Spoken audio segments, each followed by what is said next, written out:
কবি যতীন্দ্ৰনাথ দুৱৰাৰ বিখ্যাত কবিতাসমূহৰ ভিতৰত অতীতক নেযাবা পাহৰি শীৰ্ষক কবিতাটিও এটি অন্যতম কবিতা। এই কবিতাটিৰে কেইশাৰীমান মই গাবলৈ চেষ্টা কৰিছো, ভুল হলে ক্ষমা কৰিব। অতীতক নেযাবা পাহৰি, কবি যতীন্দ্ৰনাথ দুৱৰা। চেনেহৰ সখা মোৰ শেষ অনুৰোধ, অতীতক নেযাবা পাহৰি। সমাপি জীৱন খেলা বসুধা বুকুত, যামগৈ যিদিনা আঁতৰি।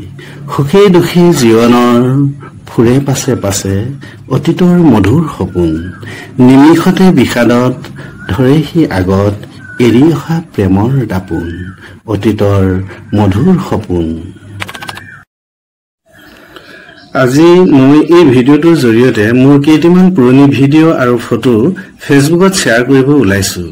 পুৰণি কেইটামান মধুৰ স্মৃতিয়ে মানুহৰ মন মগজুত এক অনাবিল আনন্দৰ জোৱাৰ তোলে আৰু এই আনন্দই আমাক মানসিক শান্তি দিয়াৰ লগতে জীৱনটো নতুনকৈ গঢ়ি তুলিবলৈ নতুন নতুন চিন্তাৰো বাট মুকলি কৰে। এতিয়া দেখি থকা এই ভিডিঅ'টো এখন ৰেষ্টুৰেণ্টৰ। এদিন আবেলি এই ৰেষ্টুৰেণ্টখনত ভাত এসাঁজ খাই অলপ জিৰণি লোৱাৰ সময়ত এই ভিডিঅ' ক্লিপটো লোৱা হৈছিল। ভিডিঅ'টো কেনেকুৱা লাগিছে জনাবলৈ নাপাহৰিব। আজৰি সময়ত কেতিয়াবা ঘৰত এনেই থকা হয়, তেতিয়া অতীতৰ বহু কথাই মনলৈ আহে। কেতিয়াবা ভাল লগা কথাবোৰ মনলৈ আহি মনটো আনন্দিত কৰি থৈ যায়।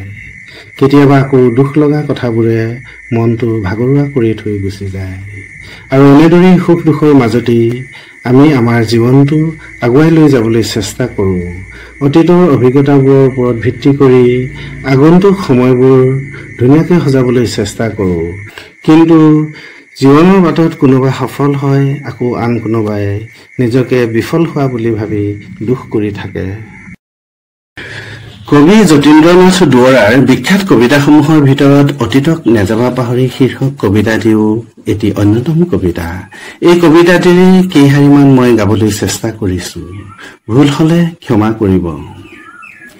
অতীতক নেযাবা পাহৰি, কবি যতীন্দ্ৰনাথ দুৱৰা। চেনেহৰ সখা মোৰ শেষ অনুৰোধ, অতীতক নেযাবা পাহৰি।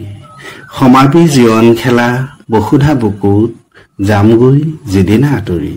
সুখী দুখী জীৱনৰ ফুৰে পাছে পাছে, অতীতৰ মধুৰ সপোন। নিমিষতে বিষাদত ধৰে সি আগত, এৰি অহা প্ৰেমৰ দাপোন। অতীতৰ মধুৰ সপোন।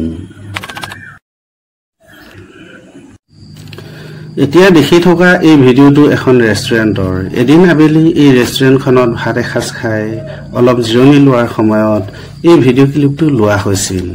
ভিডিঅ'টো কেনেকুৱা লাগিছে জনাবলৈ নাপাহৰিব। আজৰি সময়ত কেতিয়াবা ঘৰত এনেই থকা হয়, তেতিয়া অতীতৰ বহু কথাই মনলৈ আহে। কেতিয়াবা ভাল লগা কথাবোৰ মনলৈ আহি মনটো আনন্দিত কৰি থৈ যায়।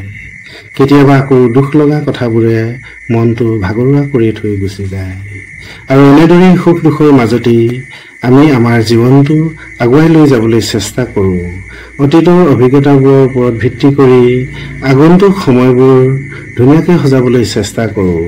কিন্তু জীৱনৰ বাটত কোনোবা সফল হয়, আকৌ আন কোনোবাই নিজকে বিফল হোৱা বুলি ভাবি দুখ কৰি থাকে।